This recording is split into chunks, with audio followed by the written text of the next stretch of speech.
এক গায়ে বাস করত করিম নামের এক চাষি। চাষির ছিল দুই বউ, মাধবী আর বকুল। চল ছোট, তাড়াতাড়ি গিয়ে আমরা রান্নার কাজগুলো করে নেই। সেই সকালে ও মাঠে গেছে, বাড়ি ফেরার আবার সময় হয়ে গেল। এসে যদি আবার দেখে রান্না হয়নি, তাহলে আর রক্ষে থাকবে না আমাদের। তোমার মনে আছে দিদি, সেবার একদিন আমাদের রান্না হয়েছিল না? সেদিন এসে দেখলো আমরা রান্না করছি, আর কি কাণ্ডটাই না করে বসলো। সে আবার মনে থাকবে না? খুব মনে আছে। একদিন রান্না হয়েছিল না বলে আর 2-3 দিন বাড়িতে ভাতই খেলেন না। তারপর কত হাতে পায়ে তাকে ধরে ভাত খাওয়াতে হলো। সেসব কি ভোলা যায়? সেই জন্যই তো বলছি, তাড়াতাড়ি চল রান্নাঘরে, না হলে আবার তেমন হয়ে বসে। হ্যাঁ বুবু, চলো তাহলে এবার আমরা রান্নাটা তাড়াতাড়ি সেরে ফেলি। না, চিন্তায় আর কিছু ভালো লাগে না। ফুলকপি বাঁধাকপি দুটো জিনিস চাষ করলাম, কিন্তু একটাও ভালো হলো না। কেমন মরা মরা হয়ে আছে। হে উপরওয়ালা, কিভাবে যে এবার আমি সংসার চালাবো কিছুই বুঝতে পারছি না। এত টাকা ঋণ করে এত যত্ন করে কিনা এমন ফসল পেলাম। কি গো রহিম ভাই, কি এত বলছো তুমি একা একা? কি আর বলবো ভাই, দেখো আমার জমিতে তাকিয়ে একবার। এত কষ্ট করে চাষ করা ফুলকপি বাঁধাকপি সব কেমন যেন শুকিয়ে লাল হয়ে যাচ্ছে। এসব আমি বাজারে বিক্রি তো দূরের কথা, আমি নিজেও তো খেতে পারবো না। আর এবার চাষ করতে গিয়ে তো অনেক টাকা ঋণও নিয়েছি, সেগুলোই বা পরিশোধ করবো কি করে? আরে ভাই, তুমি শুধু এত চিন্তা করছো। এত চিন্তা না করে এখনো তো অনেক সময় আছে এগুলো বড় হওয়া। ততদিন না হয় এগুলোর আরো বেশি বেশি যত্ন নাও, তাতে তো ঠিকও হয়ে যেতে পারে। অত তো আর যত্ন করিনি ভাই, রাত দিন এই জমির পেছনে পড়ে আছি। তুমি বলো, আমার মতো আর কজন এভাবে জমির যত্ন করে? সে তো ঠিক আছে ভাই, তবু আরো একটু ভালো করে যত্ন করো। তাছাড়া তো এখন আর কিছু করারও নেই। উপরওয়ালা সহায় থাকলে তোমার ভাগ্য বদলেও যেতে পারে। এটা তুমি ঠিকই বলছো। ঠিক আছে, তাই করব এখন থেকে।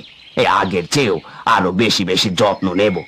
এবার তাহলে আসি ভাই, সেই সকালে এসেছি, বড্ড খিদে লেগেছে।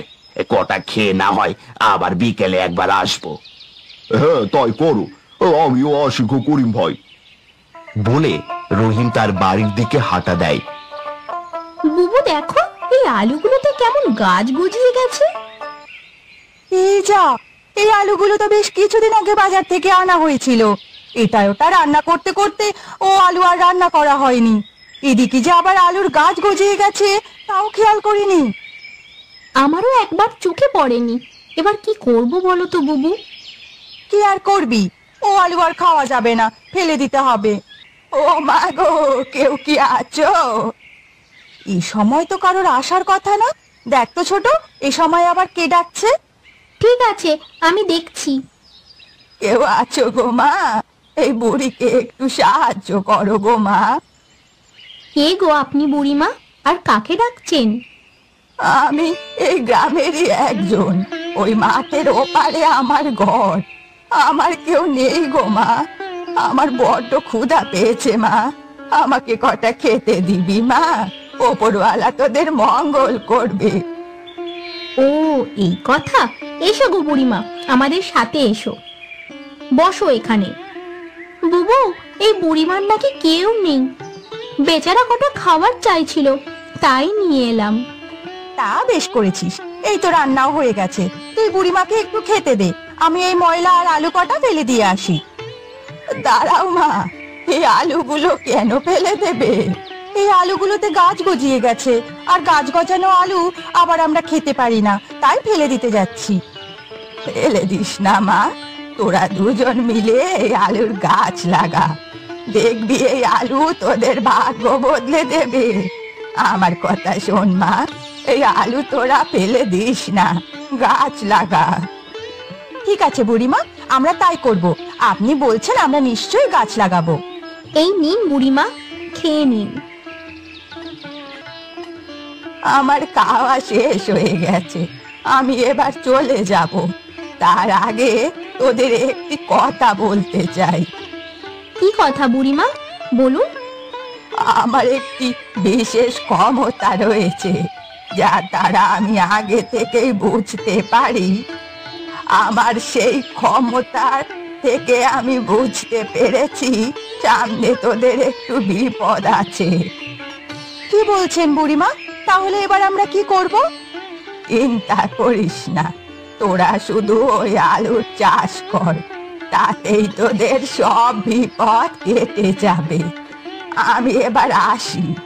বুড়িমা চলে যায়।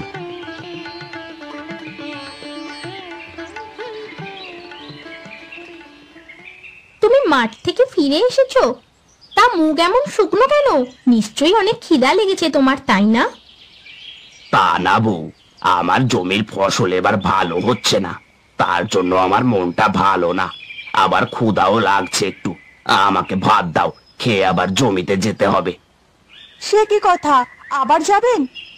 হ্যাঁ, কি আর করার, ফসল ভালো করতে এটুকু কষ্ট করতেই হবে। ভাত দাও এবার আমাকে। এরপর করিম খেয়ে আবার তার জমিতে চলে যায় ফসলের যত্ন নিতে। ও তো চলে গেছে, চল ছোট, আমরা গিয়ে ওই আলুর গাছগুলো বাড়ির সামনে জায়গাটুকুতে লাগিয়ে দেই। বুড়িমা বারবার করে বলে গেছেন, বলা তো যায় না কি থেকে কি হয়। হ্যাঁ বুবু, চলো তাহলে।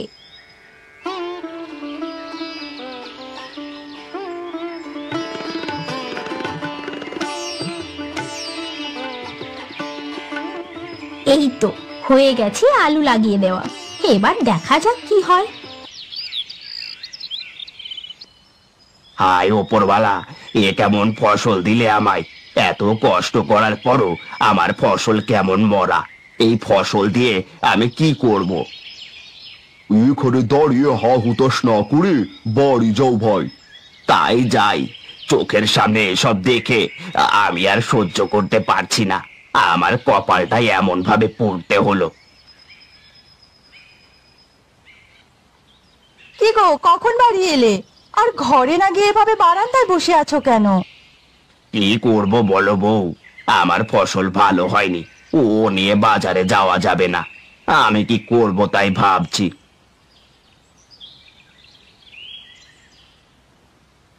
এই যে করিম ভাই, এই বাড়িতে আছো দেখছি। তা বাড়িতে যখন আছো ভালোই হয়েছে। এই তোমার কিন্তু আরো আগে আমার টাকা ফেরত দেওয়ার কথা ছিল, তুমি এখনো আমার টাকা ফেরত দাওনি। আবার টাকার কথা বলবো বলে আজকাল তুমি আর বাজারেও যাও না। এই সবই বুঝি আমরা, বুঝলে? তেমন কিছু না ভাই, আসলে আমার জমির ফসল ভালো হয়নি, তাই এখনো বাজারে যাওয়া হয়নি। আমাকে ওসব বোঝাতে এসো না। তোমার কাছে কত টাকা পায় আমার হিসেব আছে। কালকের মধ্যে আমার সব টাকা না পেলে তোমার ঘর আমি নিয়ে যাব বলে দিলাম। আর আমার ক্ষমতা কেমন তা তুমি ভালোই জানো। আমি এবার আসছি। হে ওপরওয়ালা, তুমি আমাকে একই বিপদে ফেলে দিলে। এবার আমি কি করব? এবার কি আমার ঘরটাও থাকবে না? এসব না বলে এটা ভাবুন কি করা যায়। ও বুবু, তোমার মনে আছে বুড়িমা কি বলেছিল? আরে ছোট, তুই তো ভালো কথা মনে করেছিস, চল তো গিয়ে দেখি। বুবু, বুবু গো দেখো, কত আলু ধরেছে গাছে। আরে সত্যি তো, সবগুলো গাছ, তার মানে অনেক আলু হবে। এ কি, তোমরা আবার এই আলু কবে চাষ করলে? যাক, তোমাদের জন্য মনে হয় এবার আমি বেঁচে যাব। সব আলু নিয়ে তাহলে বাজারে বেচে দিয়ে আসি। হ্যাঁ তাই করো, আর ওই হারানকে তার টাকা দিয়ে এসো। এরপর করিম সব আলু বাজারে নিয়ে বিক্রি করে দিয়ে আসে। এই বউ শোনো, সব আলু বিক্রি করেছে, অনেক টাকা হয়েছে। হারুনের টাকাও দিয়েও ও অনেক টাকা বেঁচে আছে। এই দেখো। আর তোমরা এত কষ্ট করে চাষ করেছিলে, তাই তোমাদের দুজনের জন্য দুটো শাড়িও নিয়ে এসেছি। আরে বাহ, শাড়িগুলো তো খুব সুন্দর হয়েছে। আলুগুলো থেকে এত টাকা হবে ভাবিনি, বুড়িমা আমাদের বাঁচিয়ে দিয়েছেন। আমি বলি কি, বাকি টাকা দিয়ে তুমি জমিতে আবার আলু চাষ শুরু করো। ছোট বউ, এটা তুমি ঠিক কথা বলেছ, আমি তাই করব। এরপর থেকে করিম তার জমিতে আলু চাষ করে অনেক ধনী হয়ে যায়।